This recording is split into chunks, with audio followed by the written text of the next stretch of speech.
My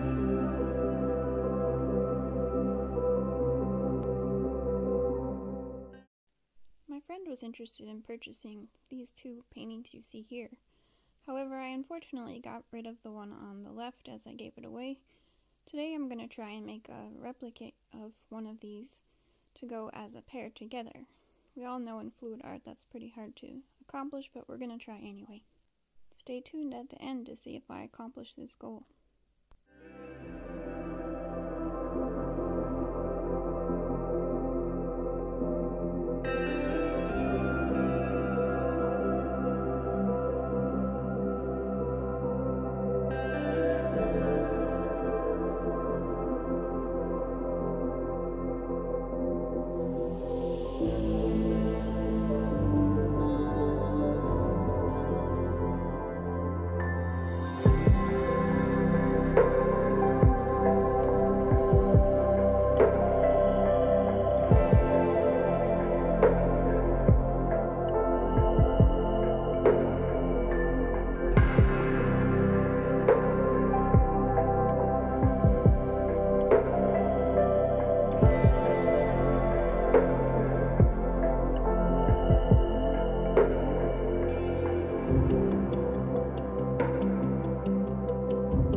turned out to be a little less vibrant than the original pieces I was trying to replicate.